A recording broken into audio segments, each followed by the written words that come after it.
오늘 본문에서 사도는 왜 누구는 예수를 믿어 구원을 얻게 되고 누구는 여전히 예수를 거부하면서 멸망의 길을 가게 되는 것인지 그 근본적인 이유를 설명하고 있습니다. 사실 당시에 바울이 이 로마서를 기록할 당시에 말이죠. 하나님의 선민인 이스라엘 가운데 대다수의 사람들이 예수 그리스도를 거부한 채 구원받지 못하는 이런 상황은 아주 심각한 의문을 제기하는 문제였어요. 여러분, 이 유대인들이 어떤 사람들이죠? 오늘 4절에 보니까요. 그들이 소유했던 엄청난 특권들에 대해서 열거합니다. 보실까요? 그들은 이스라엘 사람이라. 이것부터가 그들의 특권이었어요. 하나님께서 특별한 소유로 삼으신 백성들이란 뜻이에요. 그들은 이스라엘 사람이라 그들에게는 양자됨과 영광과 언약들과 율법을 세우신 것과 예배와 약속들이 있고 이런 건 이방인들에게는 없었던 일이에요. 조상들도 그들의 것이요 육신으로 하면 그리스도가 그들에게서 나셨으니 그는 만물 위에 계셔서 세세의 찬양을 받으실 하나님이시니라. 아멘. 여러분, 여기 지금 몇 가지의 특권들이 소개되고 있는지 보셨어요? 이런 거 물어볼 줄 몰랐죠. 자, 우선 이스라엘 사람이라 이 첫 번째 꼽아놓고 그 다음 뭐예요? 양자됨, 영광과 언약들과 율법을 세우시는 것, 예배와 약속들이 있고 조상들도 그들의 것이고 육신으로 하면 그리스도가 그들에게서 나셨어요. 9가지나. 정말 상상할 수 없는, 이방인들이 전혀 흉내도 낼 수 없는 엄청난 영적인 특권들을 그들은 소유하고 있었어요. 그런데 그런 그들이 지금 저주를 받아서 그리스도에게서 끊어져 있는 그런 상태에 있는 거예요. 율법의 저주 아래 있고 구원받지 못한 그런 상태에 지금 있는 것입니다. 여러분, 이걸 어떻게 설명해야 되죠? 하나님께서 그들을 버리신 건가요? 하나님께서는 그들에게 언약을 맺으셨어요. 나는 너희 하나님이 될 것이다. 너희는 내 백성이다. 내가 너희에게 복을 주겠다. 너희를 떠나지 않을 것이고 함께 있을 거다. 끝까지 너희를 회복시킬 거다. 구원할 거다. 하나님께서 주신 그 언약들, 그 수많은 약속의 말씀들은 취소된 걸까요? 폐하여진 걸까요? 여러분, 만약에 정말 그것이 사실이라면 하나님은 정말 신실하신 하나님이 맞습니까? 더 심각한 문제는 우리가 예수 그리스도를 믿어서 구원을 얻었는데 그 구원이 확실한 것이고 최종적인 것이고 영원한 것이라는 것을 무엇로 보증할 수 있죠? 우리도 언제든지 하나님 마음에 들지 않으면 또 버림받지 않겠어요? 또 취소될 수 있지 않겠어요? 우리에게 주셨던 그 약속이. 이건 아주 심각한 그러한 문제를 야기하는 상황이었어요. 이 문제에 대한 사도의 대답이 오늘 우리가 함께 읽은 본문의 내용이에요. 자, 사도는 뭐라고 대답하죠? 6절을 보십시오. 그러나 하나님의 말씀이 폐하여진 것 같지 않도다. 이 우리말 번역이 약간 좀 약해요. 뉘앙스가. 폐하여진 것 같지 않도다. 근데 사실 이 같지 않도다 이 원문의 단어가 문자적으로 번역하면 무엇과 같은 그런 일은 없다 이런 뜻이에요. 하나님의 약속의 말씀이, 언약의 말씀이 폐하여지는 그런 일은 결코 없다 그런 뜻입니다. 이유가 뭐죠? 계속 말씀합니다. 이유가 뭐예요? 이스라엘에게서 난 그들이 다 이스라엘이 아니기 때문이에요. 육신적인 이스라엘의 자손들이라고 해서 다 참 이스라엘이 되는 것이 아니라는 것입니다. 또 7절 또한 아브라함의 씨가 다 그의 자녀가 아니라 오직 이삭으로부터 난 자라야 내 씨라 불리리라 하셨으니. 아브라함의 씨, 다시 말하면 육신적인 아브라함의 자녀라고 해서 다 참 아브라함의 자녀가 되는 것은 아니라는 거예요. 똑같이 육신의 자녀이지만 누구는 약속을 받은 참 아브라함의 자녀예요. 누구는 아니라는 거예요. 뿐만 아니라 8절, 곧 육신의 자녀가 하나님의 자녀가 아니요 오직 약속의 자녀가 씨로, 다시 말 하나님의 자녀로 여기심을 받느니라. 그러니까 아브라함과 이삭과 야곱의 육신적인 후손이면서 얼마든지 영적 이스라엘, 참 이스라엘,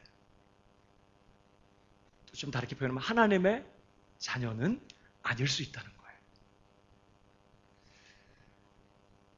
그러면서 앞에서 언급했던 그 이스라엘 백성들에게 허락된 그 특권들이요, 하나님께서 주신 약속과 언약들, 그리고 그 많은 영적인 그 축복들은 처음부터 육신적인 아브라함의 자손들이 아니라 참 아브라함의 자손들, 참 이스라엘, 참 하나님의 자녀들에게만 해당되었던 것이라는 거예요. 그리고 하나님은 그런 참 이스라엘 백성들에게 허락하신 그 약속과 언약들을 결코 저버리신 적 없었고 앞으로도 그럴 것이다 하는 것입니다. 참 이스라엘 백성들은,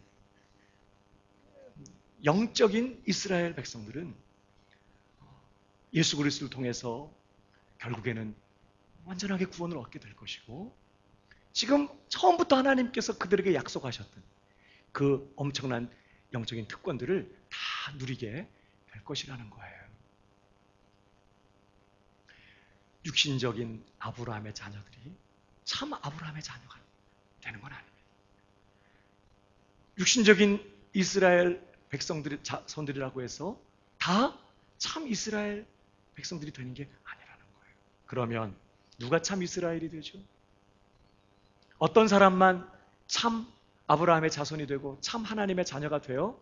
오늘 본문의 요점이에요. 바로 오직 하나님의 택하심을 입은 자들만 참 이스라엘이 된다는 거예요.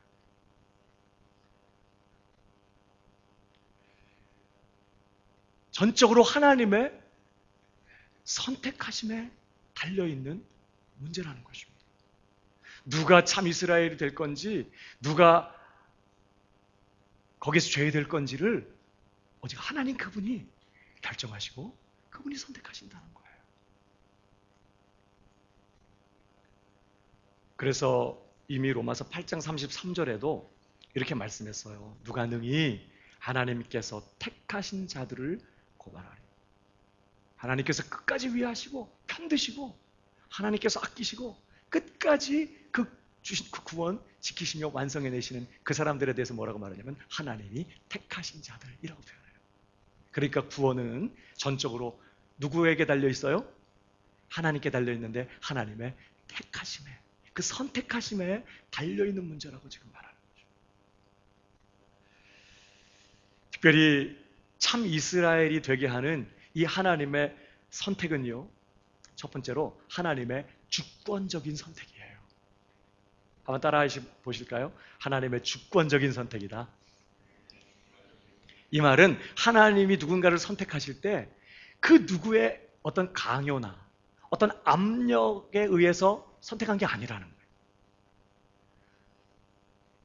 선택하지 않으면 안 되는 어떤 부담이 있었기 때문에 그래서 할 수 없이 선택하고 이런 거 전혀 아니라는 거예요. 에베소서에 보면요, 이런 표현이 있어요.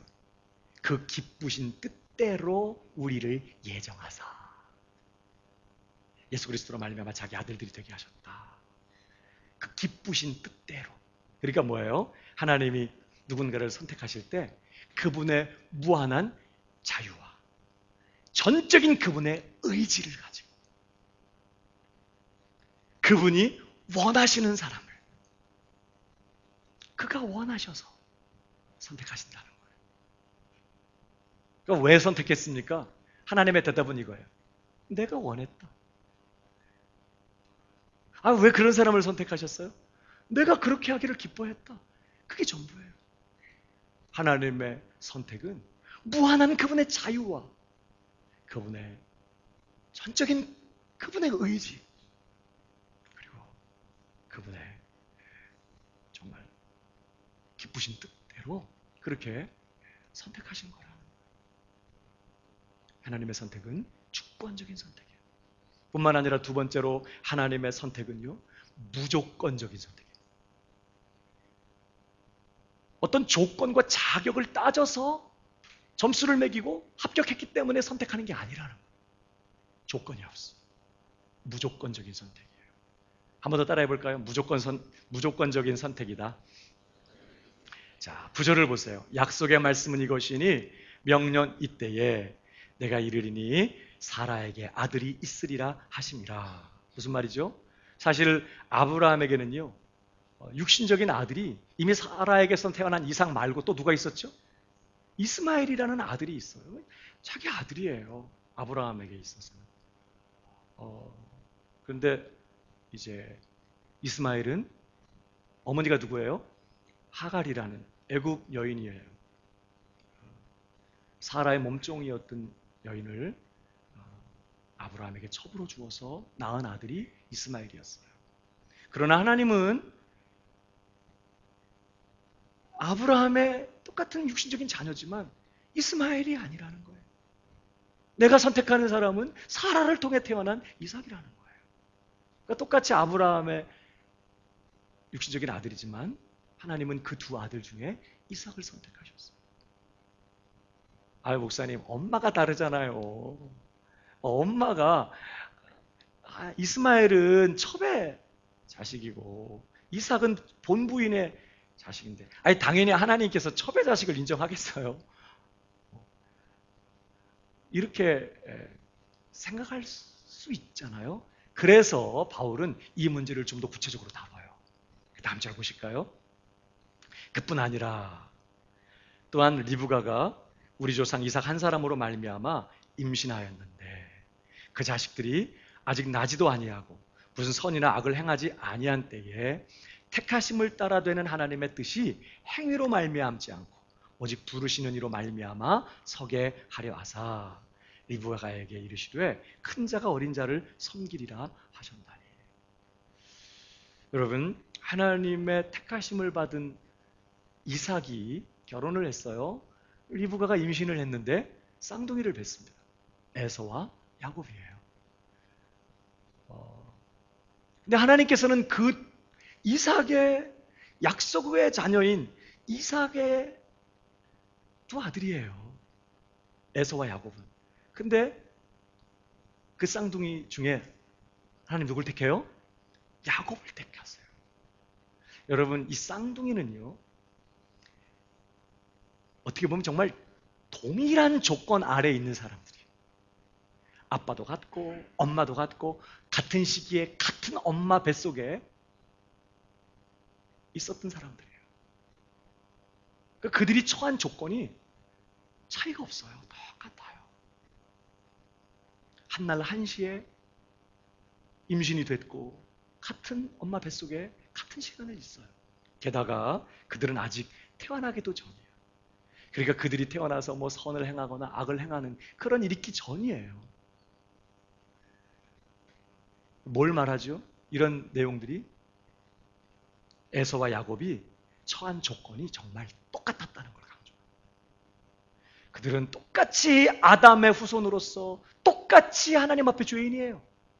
에서나 야곱이. 똑같이 타락한 본성이 충만한 사람들.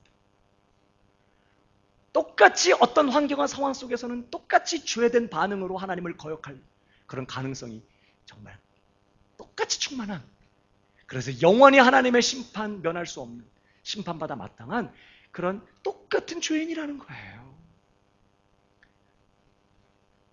그런데 하나님은 그 둘 중에서 야곱을 선택하세요. 그 똑같이 사악한 죄인 두 사람 중에 하나님이 그냥 야곱을 선택해요. 어떤 분들은 하나님께서 야곱이 이후에 이쁜 짓 할 거 아시고, 전능하신 하나님을 미리 다 아시는데, 야곱이 태어나서 뭐 하나님 찾고 의지하고 하나님의 복을 구하고 이렇게 하나님 믿고 의지하면서 이쁜 짓 할 거 아시고 야곱을 선택했다고 그렇게 생각하는 분들이 있어요. 여러분, 근데 오늘 본부 다시 보세요. 11절 이렇게 말해요. 그 자식들이 아직 나지도 아니하고 무슨 선이나 악을 행하지 아니한 때에 택하심을 따라되는 하나님의 뜻이 행위로 말미암지 않고 오직 부르시는 이로 말미암아 서게 하려 하소서. 그 택하심이 행위로 말미암지 않았다는 거예요. 오직 부르시는 그분에게 달려 있었다는 거예요.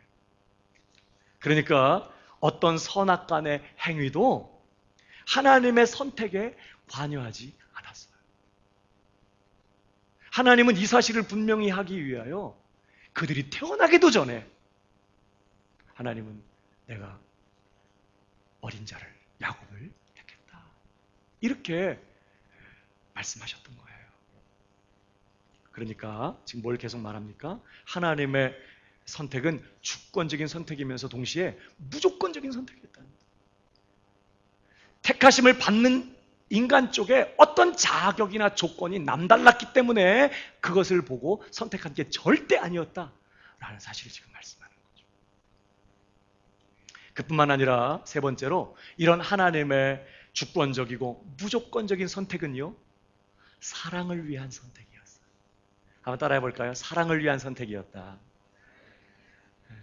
오늘 13절을 보실까요? 기록된 바 내가 야곱은 선택했고, 이 말을 뭐라고 표현해요? 사랑하고 에서는 미워하였다 하심과 같으니라. 이 성경에 미워했다 이런 표현은 막감을 갖고 증오했다 그런 표현이 아니라 히브리 사람들에게는 어떤 관용적인 표현이냐면 덜 사랑한다 그런 뜻이에요. 누구보다 덜 사랑한다 이거 말할 때 미워한다 이렇게. 그러니까 너희가 나를 따라오면서 내 제자가 되려 하면 네 목숨이나 처나 자식이나 모든 것들 미워하지 않으면 내 제자가 될 수 없다 이런 표현이 나와요. 그 말은 그런 것들보다 주 예수님을 더 사랑해야 된다 이런 뜻이거든요. 그러니까 하나님은 솔직히 일반적인 은총으로 야곱이나 에서 똑같이 사랑하세요. 일반적인 은총. 그래서 에서의 밭에도 비를 내리시고 에서가 일하면 풍성한 열매를 거두게 하시고 에서가 노력하면 세상적으로 성공도 할 수 있게 도와주시고 일반적인 은총이 야곱과 에서 똑같이 와요. 그러나 하나님이 특별하게 야곱을 사랑하시는 것을 보면 이건 에서는 하나님이 미워하신다고 말할 만큼 하나님은 야곱을 특별하게 사랑하세요. 일반적인 의미로는 모든 사람을 다 하나님이 아끼시고 사랑하지만 자기 백성으로서 특별하게 하나님께서 야곱을 사랑하시는 걸 보면 정말 에서를 향한 하나님의 사랑은 이건 미움에 속할 만큼 야곱을 향한 하나님의 사랑은 남다르고 정말 특별하고 특별한 그런 사랑이었다는 뜻이에요. 여러분, 뭘 말해요? 하나님은 바로 그렇게 야곱을 사랑하시려고 그를 택하셨다는 거예요. 그분의 택하심은 사랑을 위한 선택이에요. 자기 백성을 만들어가지고 무슨 영적 전쟁에 동원하고, 뭐 인조인간 있잖아요. 뭐 안도로 군단 뭐 이런 거 같이 막 구원받은 백성들을 이렇게 막 만들어서 어떤 무슨 전쟁에 동원하고 하나님이 어디다 써먹으려고 택한 게 아니라 그분의 무한한 사랑을 쏟아붓기 위하여 그 사랑을 받는 대상으로 삼으시기 위하여 하신 선택이었다는 뜻이에요. 그래서 로마서 9장 14절 이하에도 이런 말씀이 있어요. 그런즉 우리가 무슨 말을 하리요? 하나님께 불의가 있느냐? 그럴 수 없느니라. 모세에게 이르시되 내가 긍휼히 여길 자를 긍휼히 여기고 불쌍히 여길 자를 불쌍히 여기리라 하셨으니, 이 하나님의 이 선택하심에 대해서 바울은 이렇게 표현하는 거예요. 긍휼히 여길 자를 하나님이 긍휼히 여기신다. 불쌍히 여길 자를 불쌍히 여기신다. 그러니까 하나님의 선택은 긍휼히 여기시고 불쌍히 여기시기 위한 선택이었다는 거예요. 하나님은 야곱을 사랑하시고 그를 불쌍히 여기시고 긍휼히 여기시기 위하여 그를 선택하셨다는 거예요.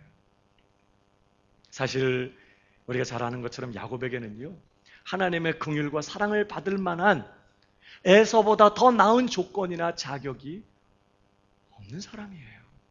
똑같이 사악하고 똑같이 정말 타락한, 똑같이 하나님 앞에 거역하는 그러한 정말 죄인, 이상도 이하도 아니고 똑같아요. 사실 어떤 면에서 보면요, 야곱은 인간적으로 보면 에서보다 못했으면 못했지 나은 게 없어. 일단 털도 없잖아. 사람이 무모해. 에서는 얼마나 털털한지. 어떻게 보면 야곱은 참 소심하고 인간적으로 비교해도 에서보다 나은 게 없어. 에서는 아주 유능한 사냥꾼. 그 당시에 최고의 각광받는 직업이 사냥. 밖에 나가서 짐승을 잡아가지고 잡은 짐승을 목에다 딱 걸고 동네를 들어오면 동네 모든 처녀들이 어머 어머 어머 이러면서 막 가슴 설레하는. 그러니까 요즘으로 말하면 아주 연봉 좋고 직장 생활 잘하고 아니면 아주 성공적인 사업을 하는 그런 사람이라고 할 수 있어요. 에서는 그런 사람. 얼마나 성격도 남자답고 정말 소탕하고 소탕이 호탕하고 그런. 어떻게 보면 인간적으로 보면요, 정말 야곱은 못했으면 못했지 더 나은 게 없었어요.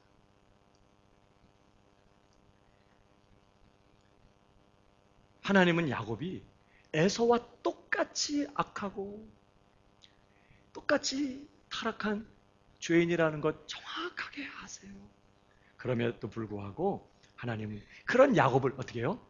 불쌍히 여기시며 긍휼히 여기시며 그를 사랑하기로 결정하시고 그를 선택해요.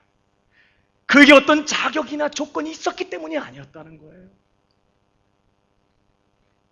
에서와 똑같이 악한 그 야곱인 줄 아시면서 그를 그렇게 사랑하기로 결정하시고 선택하세요. 그리고 야곱의 생애를 보면요, 하나님이 어떻게 그렇게 처음부터 야곱을 긍휼히 여기시고 사랑하시기로 하신 그 작정하심을 어떻게 신실하게 이루어가고 계시는지를 여실히 드러내요.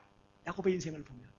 그 야곱을 보면요, 욕심 때문에 하나님 의지하지 않고 자기 욕심, 인간적인 방법으로 결국은 어머니와 이렇게 입을 맞춰가지고 아버지 속이고 장자 축복 빼앗고 도망을 치고 그런 사람이 됐어요. 20년 동안 삼촌 집에 가서도요, 야곱이 거기서 그래서 그 이방 땅에서 하나님을 찾았더라, 주의 음성에 귀를 기울였더라, 하나님 말씀을 묵상했다더라. 전혀 없어요. 그냥 가서 연애하는 재미, 결혼해서 가정 이루고 자녀 낳는 재미, 재산 쌓는 재미에 그냥 집중하면서 전혀 보면 이게 신앙이냐 할 만큼 육신적인 삶을 살아요. 그런데 하나님은 그 야곱을 놓지 않아요. 너 어디로 가든지 내가 너와 함께 있을 것이고 너 떠나지 않을 것이고 다시 돌아오게 할 거고 너에게 허락한 것 다 이룰 때까지 내가 너와 함께 있을 거다 하신 그 약속 그대로 야곱은 하나님 잊어버리고 살아도 하나님은 그를 붙드시고 끝까지 이끄시고 간섭하셔서 결국에는 이스라엘로 완성해내고 가시죠. 그러니까 하나님의 선택은 그를 불러서 어디다가 써먹고 동원하고 이용하려는 선택이 아니라 뭐예요? 사랑이 필요하고 하나님의 긍휼하심이 필요한 정말 그러한 연약하고 보잘것없고 악한 그 죄인을 긍휼히 여기시고 사랑하기 위하여 하신 그런 선택이었다. 사랑을 위한 선택이었다는 거예요. 여러분, 사실 오늘 이 말씀은요, 다 남의 얘기가 아닙니다. 오늘 우리가 어떻게 예수를 믿고 구원을 받아서 오늘도 예수님을 나의 주님, 나의 하나님이라고 고백하면서 하나님을 내 아버지라고 고백하며 하나님을 예배하는 이 자리에 우리 모두가 있게 되었는지, 어떻게 그 일이 가능했는지를 설명하는 말씀이에요. 여러분, 에베소서에 보면요, 1장 3절에 찬송하리로다 하나님 곧 우리 주 예수 그리스도의 아버지께서 그리스도 안에서 하늘에 속한 모든 신령한 복을 우리에게 주시되, 여기 지금 우리 주 예수 그리스도의 아버지, 예수님을 우리 주님, 그리스도, 하나님을 아버지라 부르는 모든 사람들에게 다 해당되는 말씀이에요. 이 말씀, 신령한 복을 우리에게 주시되, 자, 어떤 복이었느냐? 곧 창세전에 그리스도 안에서 우리를 택하사. 우리가 이 자리에 어떻게 있게 됐어요? 전적으로 하나님이 우리를 택하셨기 때문이라는 거예요. 언제? 엄마 뱃속에 있을 때도 아니야. 창세전, 우리라는 존재가 있기도 전에 그 전능하신 하나님 우리의 존재를 이미 아셨고, 그리고 그분의 기쁘신 뜻대로, 그분의 자유로운 의지로 우리를 선택하시되 조건을 따져 묻지 않으신 채 우리를 선택하셨다는 거예요. 사랑하기로 말이에요. 그래서 우리가 지금 예수 믿고 구원받아 여기 있는 거예요. 그러니까 구원의 어떤 과정을 이렇게 순서로 쭉 펼쳐내면 우리가 어느 중간쯤에 있겠지만, 마지막 완성될 때까지, 구원이 시작되고 구원이 완성될 때까지 그 구원의 전 과정을 이렇게 펼쳐놓으면 그 제일 첫 번째 자리에 있는 게 뭐냐? 하나님께서 택하시는 거예요. 그렇기 때문에 우리가 예수 믿는 거예요. 그 하나님의 택하심, 어떤 택하심? 주권적인 택하심. 어떤 택하심? 무조건적인 택하심. 어떤 택하심? 사랑하기 위한 택하심이었다는 거예요.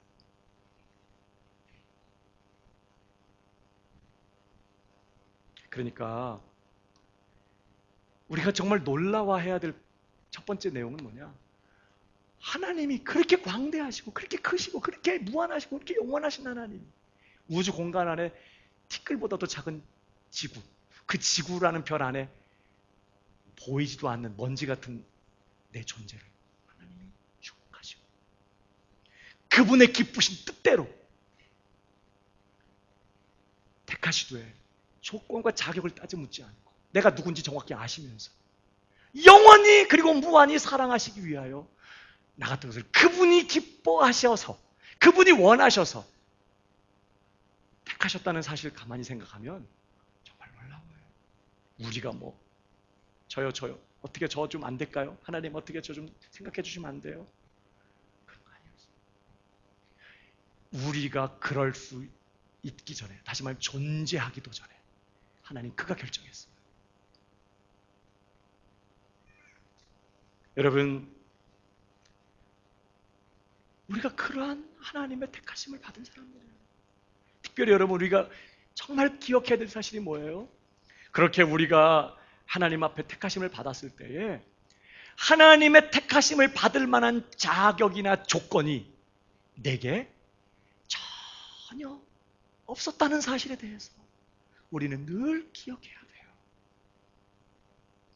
택하심을 받지 못한 사람과 비교해서 그보다 나은 그 어떤 것이 정말 눈꼽만큼이라도 있지 않았다는 것에 대해서, 그냥 하나님이 전적으로 자격을 따지지 않고 그분의 뜻대로 우리를 선택하셨다는 것에 대해서 우리가 늘 기억해야 돼요. 그러니까 이 시간에 이렇게 교회에 모여있는 사람들이 지금 교회 바깥에 있는 그런 불신자들보다 조금이라도 나은 면이 있어서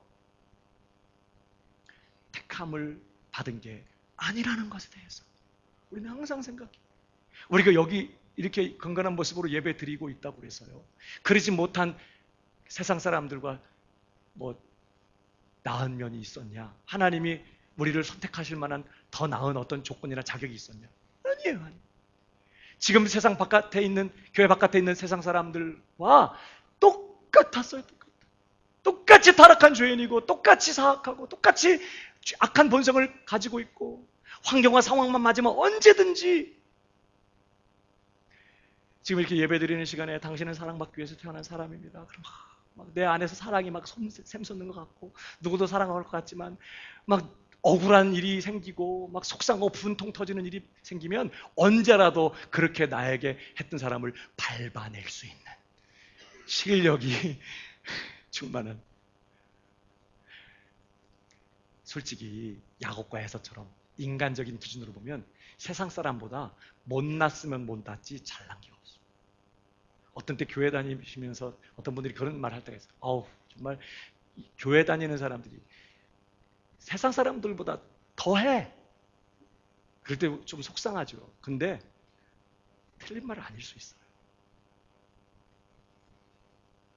여러분 정말 기억해야 돼요. 우리가 선택을 받고 예수 믿어 구원받게 된 게 절대로 우리 쪽에 어떤 더 나은 어떤 자격이 있었기 때문이 아니라는 것에 대해서 우리는 늘 마음에 기억해요. 우리는 자꾸 아니땐 굴뚝에 연기 나랴, 자꾸 이런 생각을 가져요. 그 예수님께서 제자들과 가시다가 날 때부터 소경된 사람 보자. 제자들이 바로 뭐라고 물어요?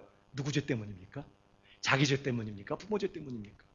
항상 어떤 결과가 있다면 원인이 있다는 것이고, 그 원인이 항상 좋은 거는 내 쪽에, 안 좋은 원인은 남쪽에, 이렇게 늘 그런 식으로. 그래서 욥기서의 내용이 뭐예요? 너 뭔 죄 졌냐? 친구들이 찾아와서 위로한답시고 너 빨리 회개해.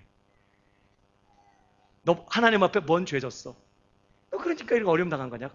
답은 간단해. 빨리 회개하고 돌이켜. 욥 억울해 죽으려고 하죠. 나 아니라고.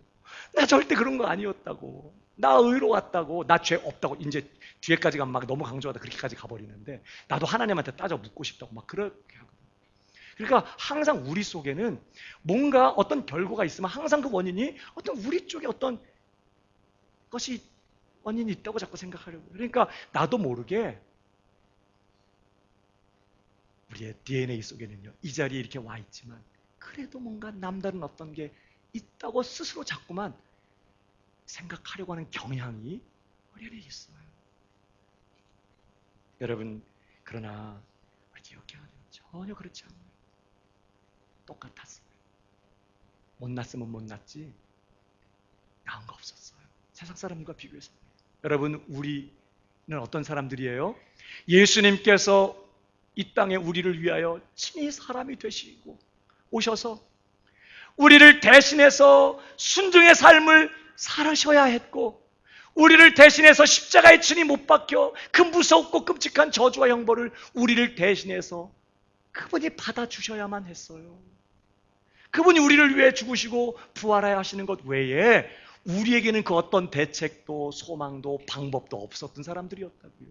만약에 다른 방법이 있었다면 하나님 그렇게 해서 구원하지 뭐 하려고 하나밖에 없는 당신의 독생자를 우리 대신 보내서 우리 대신 순종하게 하시고 우리 대신 죄값 치르게 하세요? 예수님께서 우리 대신 십자가에 못 박혀서 날 대신해서 저주받으셨습니다. 지옥 고통을 맛보셨습니다. 하나님의 형벌 받으셨습니다.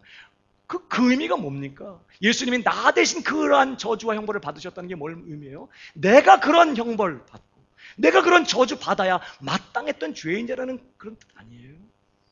그러니까 정말 우리는 그런 십자가에 못 박혀서 처형당하고 하나님의 저주를 받고 지옥에 떨어져야 마땅했던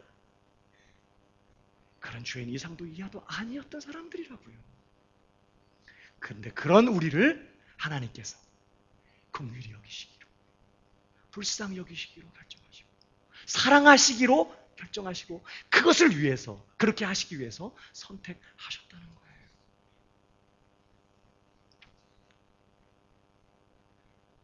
그래서 여러분, 로마서에 이렇게 말합니다. 로마서 5장 6절을 보세요. 우리가 아직 연약할 때에, 우리가 뭐 이쁜 짓을 한 게 아닙니다. 연약할 때에 기약대로 그리스도께서 경건하지 않은 자를 위하여 죽으셨도다. 참 제 마음에 울림이 되는 표현이 기약대로. 하나님께서 처음부터 내가 얼마나 연약한 사람인지, 여기 있는 것처럼 얼마나 경건하지 않는 사람인지, 이 말을 다시 말하면 하나님 사랑하지 않고 하나님 편들지 않는 이기적이고 자기중심적이고 자기가 하나님 노릇하려고 하는 그런 사람인지 하나님은 처음부터 아시고 사랑하시기 위하여 선택하셨어요. 그리고 그 수천 년의 시간을 뚫어내세요. 어떤 때 우리가 막 뭐 이게 하겠다고 결심하지만 그 다음날 일어나서 생각이 바뀔 때도 있잖아요.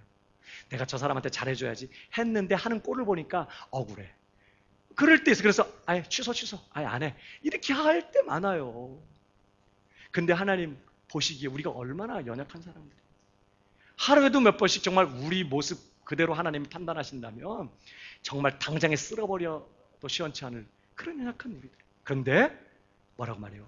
우리가 아직 그렇게 연약할 때, 우리가 그렇게 경건하지 않을 때 하나님께서 기약대로, 처음에 작정하셨던 대로, 처음에 그렇게 하시겠다고 선택하셨던 그대로 그리스도를 보내시고 그리스도께서 우리를 위하여 죽으셨다.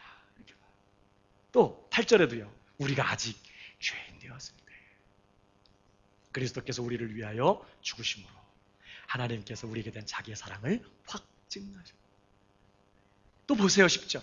곧 우리가 원수 되었을 때 하나님과 원수 되어서 전 존재로 하나님을 거부하고 하나님께 반역하고 하나님을 거역하는 불순종하는 그런 하나님과 원수되어 있는 그러한 자리에 있을 때에 그의 아들의 죽으심으로 말미암아 하나님과 화목하게 되었은즉이에요.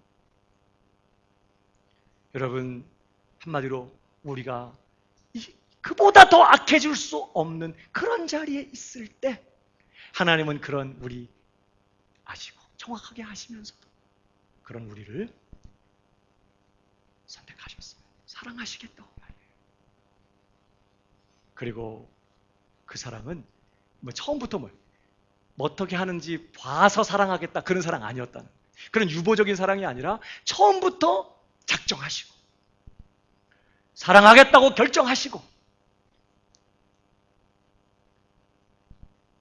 그리고 예수 그리스도의 십자가의 사건을 통해서 증명해내신 그런 사랑이었다는 것입니다.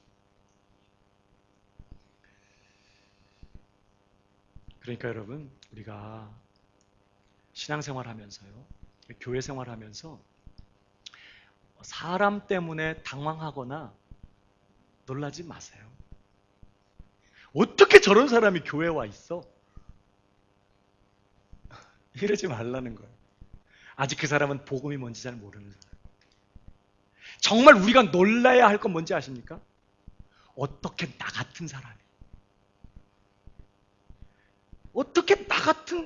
어떻게 나 같은 사람이 하나님의 사랑을 입었고 어떻게 나 같은 사람이 예수 믿어 구원받는 이 은혜를 누리고 있고 어떻게 하나님이 나 같은 사람을 변함없이 그렇게 그 십자가로 확증하신 그 사랑으로 사랑하고 있는가? 이게 진짜 놀랄 일이에요. 나 같은 죄인 살리신 그네 놀라워. 우리가 정말 놀라워해야 되는 건 나 같은 죄인, 어떻게 나 같은 사람을 하나님이 편드시고 위하시고 오늘도 엎드려 기도하면 주 예수님의 이름으로 기도했다고 또 응답해 주시고 이거 놀라야 되는 사실이라고요. 혹시 나보다 더 악당 노릇하는 사람 만나시면 뭐 때문에 놀라야 돼요? 교회 생활하다 보면요 진짜 나보다 더 악당 노릇하는 사람 만나요. 나도 악당이지만 주여 죄인 중에 괴수입니다 뭐 그러면서 막 자신 죄를 막 고백하고 자복하고 막 회개하고 하지만 어떤 때 보면 이건 심해. 이건 나보다 더 그런 나보다 더 악당 노릇하는 사람 보면 뭐 때문에 놀라야 돼요? 하나님의 사랑이 얼마나 크신지. 우와 진짜 하나님 대박 마음 넓으시다. 어떻게 저런 사람도 하나님이 그렇게 사랑하시나. 하나님의 사랑 놀라.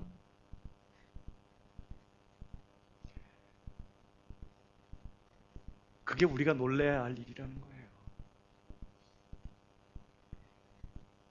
여러분, 우리를 사랑하기로 하신 그 하나님의 주권적인 선택하심은요, 무조건적인 것이었을 뿐만 아니라 그 사랑은 결코 유보적인 사랑이 아니었어요.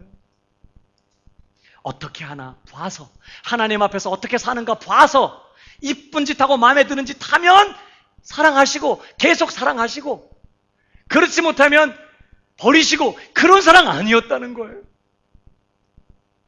처음부터 가망 없는 죄인인 줄 아시면서 선택하시고 영원히 사랑하시기로 작정하셨던 거예요. 그게 하나님의 선택의 내용이에요. 여러분, 우리가 그런 사랑 받아서 그런 선택과 그런 조건 없는 선택과 그런 사랑을 받아서 입어서 오늘 이 자리에 있게 된 줄 믿으시기 바랍니다. 더 중요한 건요, 여러분, 요한복음 13장 1절에 이런 말씀이 있어요. 유월절 전에 예수께서 자기가 세상을 떠나 아버지께로 돌아가실 때가 이른 줄 아시고 세상에 있는 자기 사람들을 사랑하시되 끝까지 사랑하시더라. 이게 하나님의 사랑이에요. 예수 그리스도를 통해 드러내시는 하나님의 사랑, 우리 주 예수님의 사랑이 우리를 향한, 여기 제 마음에 울림이 된 게 이거예요. 세상에 있는 자기 사람들을 사랑하시다. 이 세상에 있는, 예수님은 세상에 속한 분이 아니라 하늘에서 오신 분이에요. 그러나 우리 모두는 세상에 속한 사람, 땅에서 태어난 사람, 죄 중에 잉태되고 죄 중에 출생한 사람들, 실력 발휘해서 할 수 있는 것은 죄 짓는 것밖에 없는 사람들. 여러분, 베드로 보세요. 예수님께서 이미 아세요. 베드로가 예수님 부인할 거. 그러니까 너 오늘 밤 너희들 다 나를 배반하고 부인하고 떠날 것이다. 그러니까 베드로가 다 떠나도 나 배반하지 않을, 부인하지 않을 겁니다. 어떻게 이렇게 나의 마음을 몰라주세요. 막 이러면서 막 큰소리 막 쳤거든요. 그러니까 예수님은 이미 베드로가 어떤 사람인지 아셔요. 누구만 몰라요? 자기만 몰라. 그래서 자기 몰라준다고 막 시험 들어요. 그리고는 또 여지없이 주님의 말씀하신 것대로 주님 배반하고 부인하고. 그러니까 이번에 뭐라 그래요? 난 아니야. 나는 자격 없어. 이러면서 또 절망해. 그게 우리예요. 황정한 상황만 되면 언제든지 주님을 배반하고 돌아설 가능성을 충분히 갖고 있는 그런 사람들이에요. 우리가 그런 세상에 속한, 세상에 있는, 세상에서 낳든 그런 우리를 사랑하시되 어떻게 해요? 끝까지 사랑하시되. 얼마나 우리가 자식을 키워도 정 떨어질 때가 있어요. 자식을 키울 때도요, 얼마나 그렇게. 어제도 제가 결혼식 주례가 있었는데요, 눈방울이 얼마나 초롱초롱하고 행복해 보이는지. 여러분, 막 서약을 하는데 사랑하겠느냐? 그러면 형제가 막 네. 자매는 목례로 하세요. 하고 그렇게 했어도 신혼여행 가서 싸워. 그분들이 싸울 거라는 건 아니고. 그러니까 우리가 그렇게 연약해요.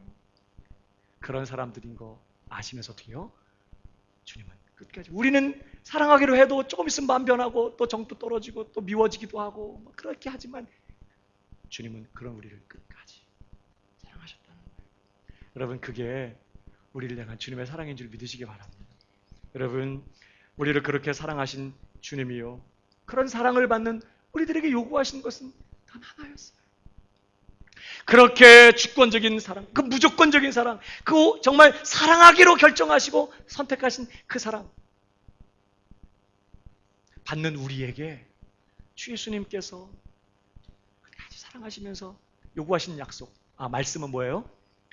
서로 사랑해라. 내가 너희를 사랑한 것 같이 너희도 서로 사랑해라. 그냥 사랑하라는 게 아니라 내가 너희를 사랑한 것 같이 그렇게 사랑하라는 거예요. 그러니까 오늘 말씀 마치기 전에 마음에 정말 결정을 해야 돼. 작정을 해야 돼. 조건과 자격을 따져 묻지 않고 먼저 그냥 사랑하겠다고 작정해야 돼요. 나한테 어떻게 하는가 봐서 사랑하겠다. 우리가 받은 사랑, 주님이 우리에게 하신 사랑, 그런 사랑 아니었다는 거예요. 뻔히 아시면서도 철회하지 않는 사랑, 이미 그런 사람인 줄 아시면서 사랑하기로 작정하시고 끝까지 하신 사랑. 그러니까 누구도 사랑하겠다고 결정해야 돼요. 내 마음에 들지 않고 정말 어떤 때는 용서할 수 없고 사랑할 수 없는 그런 사람도 사랑하겠다고 작정하셔야 돼요. 하는 거 봐서, 나한테 어떻게 하는지 봐서 사랑하겠다. 미운 짓 하면 철회하고.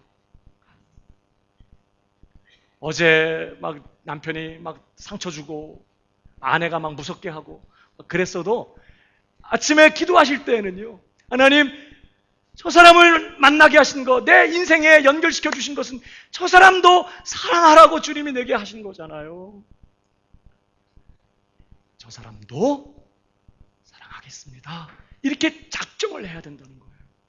그러면서 그렇게 할 수 없는 우리의 연약함을 주님 앞에 또 아뢰고, 그렇게 할 수 있는 은혜를 구하고, 그렇게 할 수 있는 능력을 구하면서, 또 내게 능력 주시는 자리에서 내가 뭐든 갈 수 있다, 이렇게 선포하며 용기를 내요. 사랑하기로 도전해야 되는 것이죠. 왜? 그게 우리가 받은 사랑이기 때문에. 그리고 주님이 우리더러 내가 너희 사랑한 것처럼 서로 사랑하라고 오늘도 말씀하고 계시기 때문에요. 그러므로 날마다 그 일방적이고 조건 없는 그 선택과 그 사랑에 감격하면서 그 사랑 닮아가기를 작정하는 이 복된 주일 되시기를 주님의 이름으로 축복합니다.